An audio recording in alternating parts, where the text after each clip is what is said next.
listening to the Suave Lover podcast with your hosts, Benjamin Ritter and James Amaro. SuaveLover.com, advising gentlemen on the art of romance.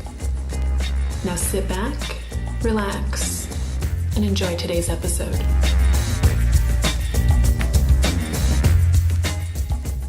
Then I had this girl that was freaking out a little bit because she was in a 7-year relationship and they are completely non-sexual anymore, and she doesn't think it's a problem, but she was worried about it. Like, sexuality is not important and we have this amazing connection. That's all that's needed. Like, over time it turns into this bond. And then she said, I used to be sexual, because she said it doesn't matter anymore. And then I said, remember that time when you used to be sexual in your relationship or even before that?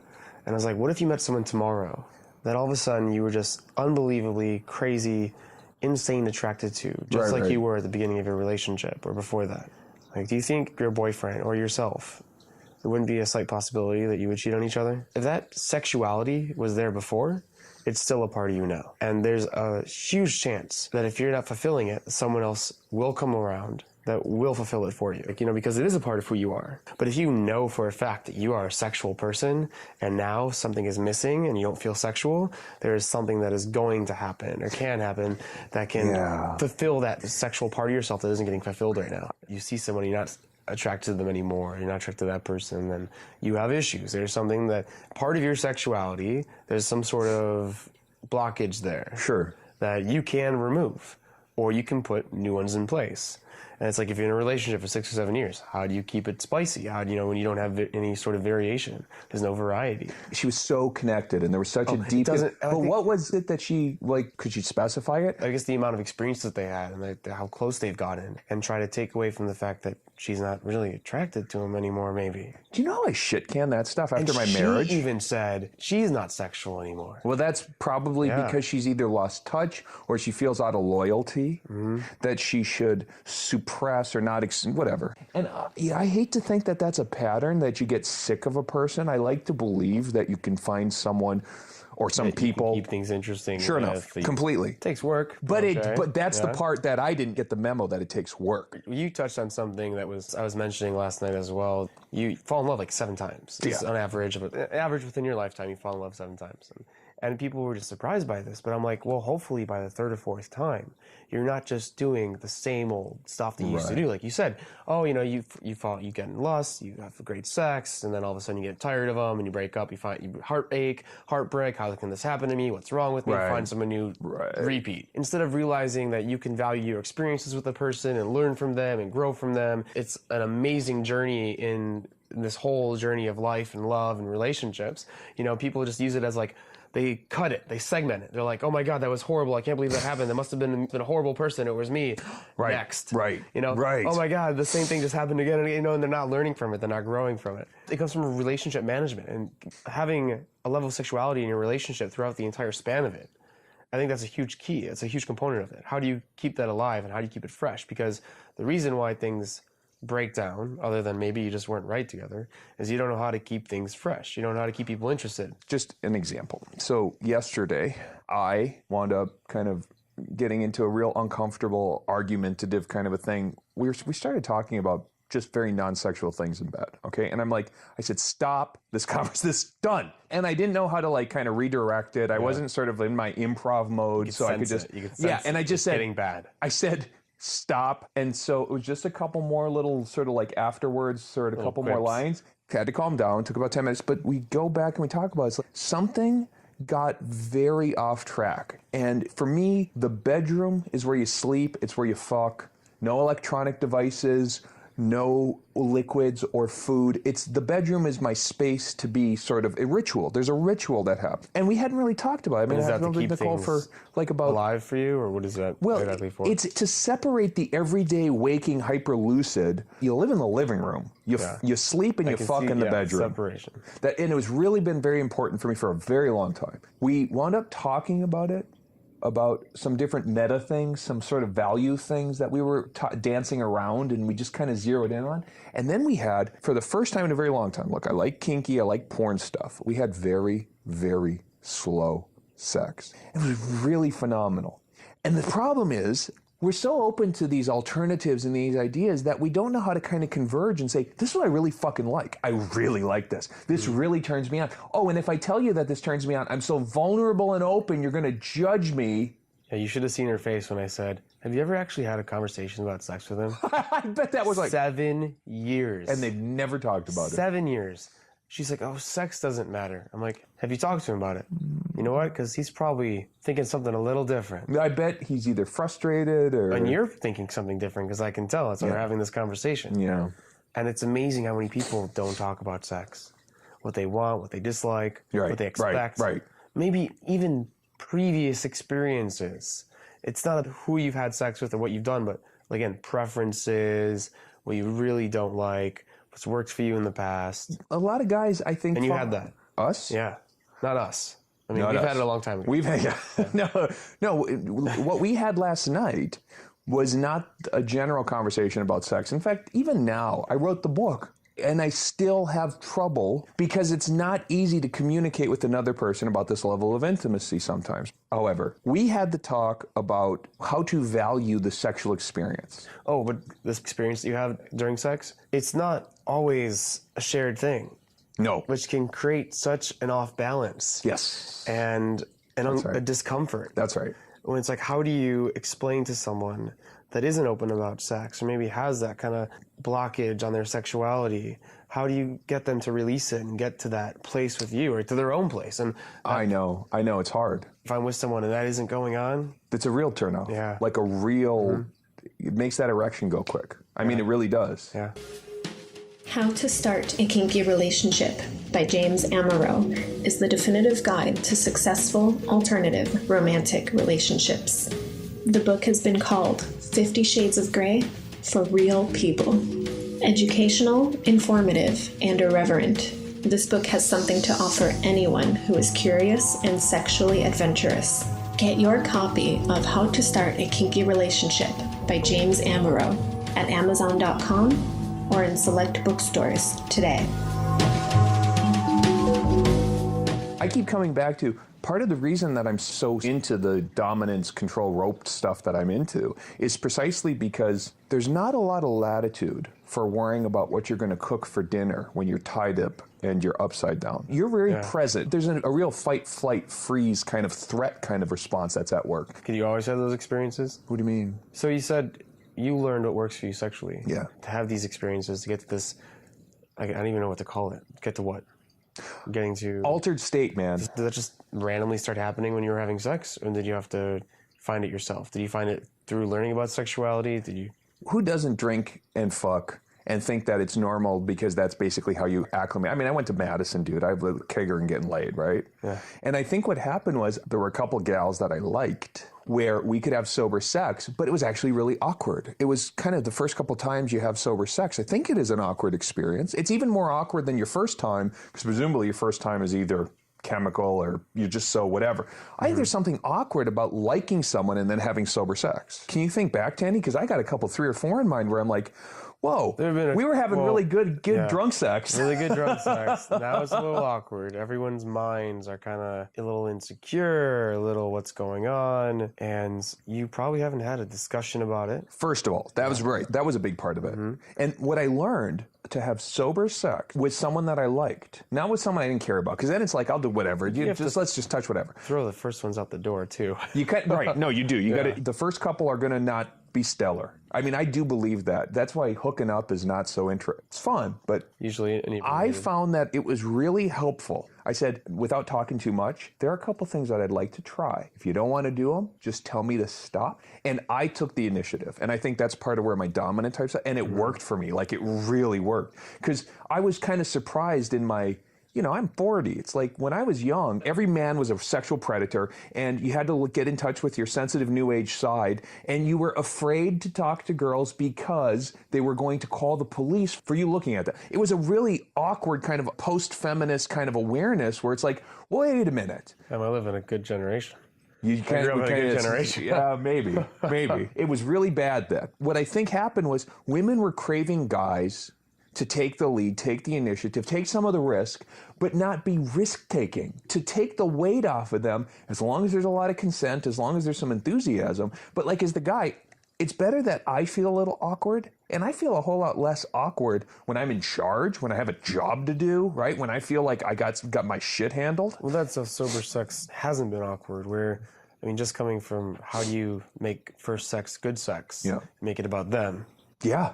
So, you know, you have a large amount of foreplay. That's right. You're passionate. That's right. You focus on every area of their body. Yep. And sex is kind of a part of, like, penetration is a part of sex. Yeah. It's not sex. It's not sex. It's a part of. And it's like you're just doing it because it's expected. The first time really needs to be about every other part of their body, especially the before and the after. Awkward sex is more just kind of like you didn't do your job. It's very much like the awkward sex has not anticipation, but uncertainty. And that's what makes it awkward, is you're not sure what to expect, but it's not the good kind of, ooh. It's more like, oh shit. Okay.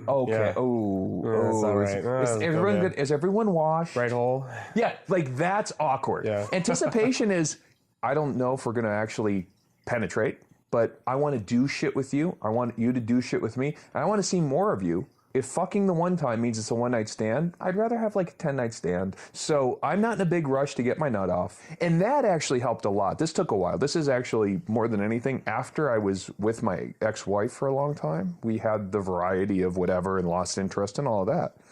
But when I started dating again, I'm like, I don't really need to fuck these girls. And what I found was that usually if there's not a lot of pressure and not a lot of demand, you just sort of set the pace and you take the initiative and, you know, it's like escalate. Just escalate, I mean, make it erotic. Your goal doesn't have to be getting it in, but your goal can be just living your sexuality. And being in that altered state, because it's fucking hot. And supporting their sexuality. That's right. And that's with women, like you said before, how women want you to take charge. Yeah. It's almost now that a woman's sexuality will not increase unless your level of sexuality is a step above hers. You're escalating by being a sixth of a step above her, looking back and making sure that she's coming up with you at all times and like helping her along and just approving of her going to the next step. But then, so how do you keep those levels of sexuality high once they're there? And hopefully when you're in a long-term relationship, then anticipation is, maybe we should try something new. Instead of that, ooh, that you were talking about, it was not negative anymore. You know each other's bodies, you know what gets each other off. The problem now is just that you've just been fucking each other for 3 years. You've tried mostly everything you can think of, and you're around really attractive people all day. Yep. And sexually, you're just not getting fulfilled at home anymore. Yeah. Other than all the stress and all the negative experiences that you had from your relationship over the past 3 years, which are probably, if you've probably gone through some conflict that are burning you down. How do you keep those separate from your level of sexuality in your relationship? There was this TED Talk, I have this French woman. She was more theoretical and not really making many points. Just the fact that in a relationship, you have to keep separate the bedroom, like you said, and not just the bedroom, and all your other problems. Yeah. And so it's not just being in the bedroom. You can be having sex on the couch, in the shed aquarium, in the park, but you just need to somehow cut off the world. All your problems, your job, if you have kids, your responsibilities, have no stress related to it. Boy, rules of thumb that are going to give you miles. If you're in a long-term regular relationship, find times where you don't see each other. Find times where one of you, maybe once or twice a week, is gone. Whether it's because of work or you stay at a friend's or you stay at a parent or something, especially if you're like a young person, it's one thing you got kids. Find a way to be away from your household. And I mean, I don't mean together, and each other. That's important. Create that space. One of the things that is the hottest is being able to come back to after you've been gone for a day or two or a week or whatever it is coming back because there's that stranger, that distant. A lot of good science says that there's a possessive kind of fidelity kind of a thing where because of that opportunity to cheat, you may have higher anticipation to regain your partner. You're concerned about infidelity. As a result, you're trying to displace existing semen. And there's this kind of like all kinds of crazy, wonderful science about creating some space. And then when you see them, there's a little bit of natural jealousy that might linger if you're, so that's great. So in today's terms, defriend each other on Facebook. Right. Don't text each other. But create some space. Yeah.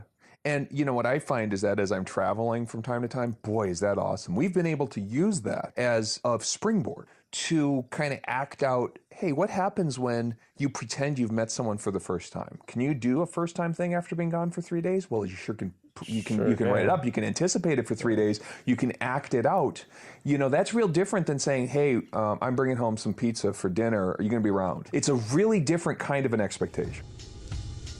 The Essentials by Benjamin Ritter is your concise manual for life improvement and success with women.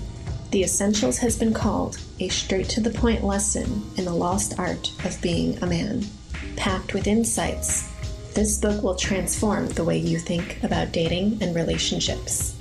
Get your copy of The Essentials by Benjamin Ritter at Amazon.com or in select bookstores today. But then what do you do? And this is just devil's advocate. Yeah. You're gone for 3 days. Yeah. No communication. Yeah. Because you want to have that, I really want to know what happened. You've had this person with you all day. You text them all day. You talk to them every day. You see them every day. You may not even have sex with them every day, but they're a constant part of your life, and they're fulfilling your need for attention. Right. 3 days, the person is gone. So you miss them. Right. But you fulfill your need for attention a different way. Texting exes. How do you make sure that the time that you spend away from each other is not spent in places that it shouldn't? And that's just kind of is on that person themselves. Well, I mean, I do that, for sure. What's that? If you don't get the attention you need. Oh, I get it somewhere else, for sure. Well, but okay, let's pretend that the reason for the distance is an intentional construction of space. It's not because of a fight, so you don't talk. So you're doing it on purpose. You're doing it on purpose, and you're doing it in that 7 year. You're committed. Look, you're going to be with this person. It's not a relationship that it's in its volatile stages. Now, if you are talking about volatile, I mean, frankly, this is objectively true. I was recently heard Dennis Fortenberry, who is a doctor, pediatrician, talking about young people's sexuality, and it was a survey. It wasn't about how young people have sex, but it's sexuality for young people, and you don't want them to think on their 18th birthday they suddenly became sexual, and the day before that they were Teletubbies, right? So he's talking a little bit about some of the surveys from like 15 to 18 and what goes on. And one of the things that he finds, of course, is more likely to have penis-vagina sex, penetrative sex, after a fight. Not surprisingly, makeup sex is a big deal. That fighting is a pretty strong predictor of actual sex later on, as opposed to feeling accepted. Feeling validated and accepted by your partner is a pretty good predictor of an absence of sex. Another one, being on your period is a pretty good predictor of oral, not penetrative sex, because of the taboos. Why was it that feeling accepted is not? Isn't that messed up? Yeah. Apparently, the more you feel close to someone, the greater you can desexualize them. So this closeness thing is a real two-edged sword, because you want validation, you want acceptance from your primary sexual partner. But when that becomes that sort of single source of companionship, well, you don't want to mess it up. You don't want to be too dirty and too pervy and whatever else, because if you go to a prostitute, you kind of know what the jig is, right? And you don't care that she thinks that you're a dirty old whatever, right? That was the TED Talk. That was the kicker. She said that you somehow have to, and that would almost didn't make sense. You somehow can't be close to the partner that you're close to. You figure out how to create some sexual prioritization. And like you said, though, you pull away a little bit, create a little bit of some distance by structuring it is really fucking hard. Oh, and you know what else you do? You get together with the guys and you get a drink. You go to the fucking knitting circle and you bitch with the girls. You take your problems to an interested party, not to the fucking convenient ear. Yeah. Because if you keep bending that convenient ear at some point, I got to tell you, it's going to bite you in the ass. Yeah. Because you're just going to be the one who's bitching all the time. I don't want to be your best friend. I want to be your best lover. Yeah, I want to be your best lover. And that's really hard. And your partner, I want to support you and all that. But that doesn't mean that you don't filter yourself. So hard. So relationships. Wickedly hard. Yeah. A lot of people don't have those friends they can go to. And, well, that's true. Because their friends aren't as close. Right. They don't have that level of understanding. That's right. And that's almost just like the priority of your relationships is misplaced. You know, you should understand me better than my sexual partner. Because we're friends. Right. We don't have that intimate connection. Neither of us have to impress each other to get laid. That's exactly what we don't have to do. And so in your relationship, you are impressive. The person is impressed by you, obviously, or they wouldn't be with you. Right. But then you also have this level of just kind of like sister and brother. It just gets in the way of everything. It gets in the way of, right, that's the problem. And that was kind of scary by what that girl was saying yesterday when we were having this discussion. Can you imagine, by the way, isn't it just weird to think you could so completely desexualize someone you're intimately close to and is your only sexual outlet because of the agreement you have, that you could so desexualize it that what you do is you back rationalize it by saying, well, sex just isn't important. It's very spiritual and just, my Lord. You rationalize it, why you feel a certain way about the person that you love. The only people that most people have ever lived with and grown close to is their family. Westermark effect? Does that ring a bell? This is one of those. The Westermark effect is the deal where geese follow the largest available object after being hatched, and they think of it as mother. And Dr. Westermark, who is studying this, had a big gaggle of geese follow him around because the Westermark imprinting is what you say, it's a latent imprinting. And there are other things about the Westermark effect that are interesting. Children who grow up on a kibbutz together tend not to intermarry. They have spent most of their developmental stage growing up from ages 0 to about 6. And those cohorts tend not to intermarry. And what they suspect is that it's an anti-incest device.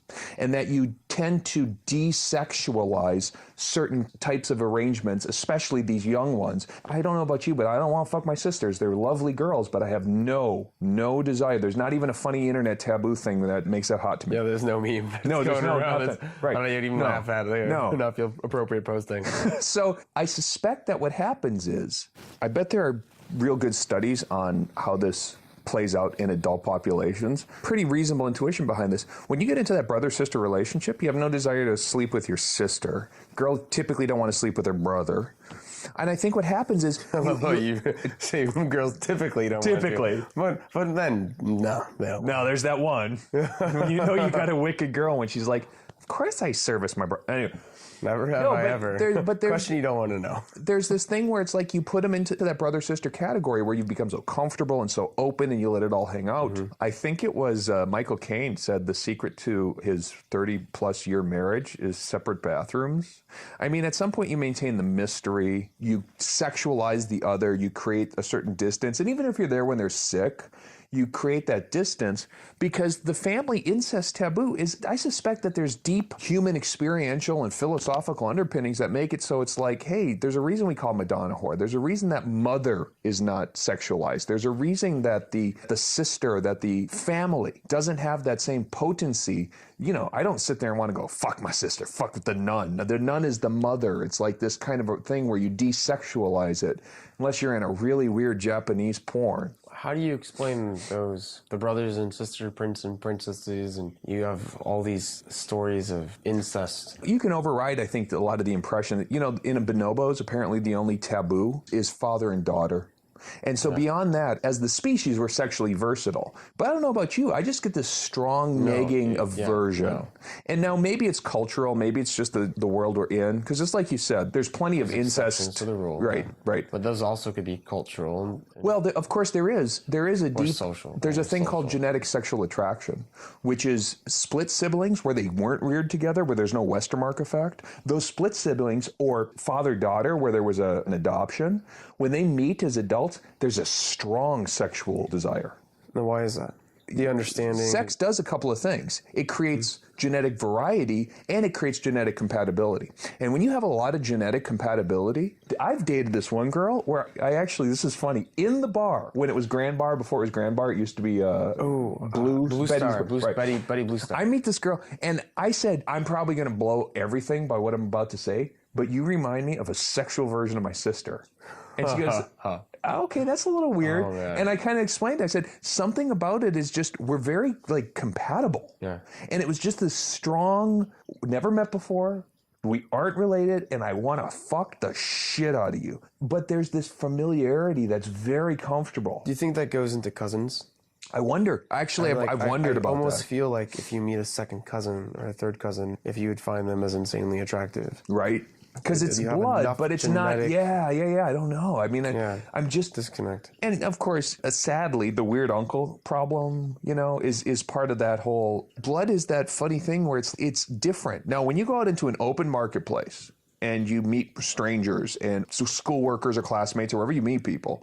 That open marketplace is different with different expectations, but the family is one where it's like something funny is happening. And when you turn your romantic arrangement into a family arrangement, you've got all the baggage of the family that you've never talked. If you don't talk about sex, you probably damn sure don't talk about the fact that you expect pot roast on Thursday because mom always had pot roast. You don't talk about that stuff. You just, it's there and you never acknowledge it, and it gets weirder and weirder and weirder with time to the point where you're like, hey, at least there's somebody who accepts me with all my faults. I gotta make in the morning and I'm noisy and this person doesn't judge me for it. It's a spiritual bond. It's not a spiritual bond. Fuck the secretary at the office. Of course you do. You want to introduce, you want to reintroduce, you want to whatever. We're in Chicago. Big cities have it. I think one of the best things you can do, have the conversation ahead of time and say, I want to educate myself with you, dear partner.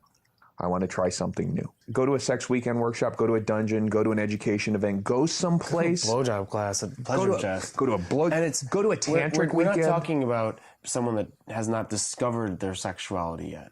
No. We're talking about people that have been sexual and that have had really hot, sweaty, amazing, passionate, altered state sex. And can't figure out how to formulate it together because there's something weird about talking about it until you're with a group of people who are nothing but talking about it. Yeah. And then all of a sudden, it's kind of okay because you see that it's okay to talk about this stuff. I love the women that can talk to me about anything, but they can't talk to their significant other. Right. Right. Because we're the sexperts, we're the relationship experts. Well, and what does that mean? It means that we make it okay, we're willing to bring up the topics, we're willing to hang out in the taboo spaces. That's all that really means. Yeah. And one of the things that's actually hard when you're talking about sex is that there's two sides to every story, probably 11. Yeah. But the dude's side and what he wants, that's missing. And is he the kind of guy who wants to validate, or is he stuck? Is he the kind of guy who's stuck, she's oblivious? You know what I mean? Mm-hmm. And that becomes really difficult. Side, but it was just an interesting thing to bring up. Of course. It prompted this discussion. It just occurred to me, just sort of a random.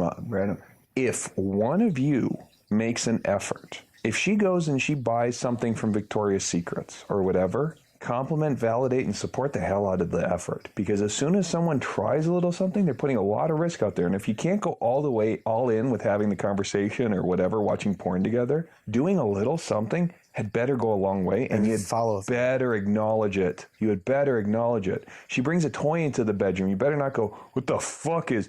No. Who did you use that with before? None of that. Oh, man. Oh, man. Little bit of dirty outfit, little bit of nipple-less bras. As soon as that stuff comes out, thank you. Yes, please. I love it. You're not going to get any kind of critique. You're not going to get my clever little... Oh, that looks a little fucking frou-frou. Oh, the laces. You're not going to get my little snide observations. You're going to get validation, okay? May cross my mind, but I ain't going to say any of that stuff because there's no way I'm going to discourage that. Don't. It's funny how you don't see any of the James Bond movies or Clint Eastwood or I can't think of any other male role models. They're never asking the girl how her day was. Right. They're pulling her in, giving her a kiss, and then just being flirty. Yeah. Compare the movies today with the kind of overweight male star and his wife. Yeah. And what they talk about and what they do and their perceived sex life to past movies. They're just these discussions that you'd have with your best friend. Sure. Totally out of place. I'm not saying you can't just be like, how was your day? Or what did you do? Right. But you need to break up the routine and create that distance. Right. And if that's not checking in for a little bit and changing what you're saying or how you're acting. There's an aspect of it that's... see that? They had it right back then. Well, there's an aspect to it that is romance because you do a certain amount of the check-in and the household stuff. I'm going to grant that.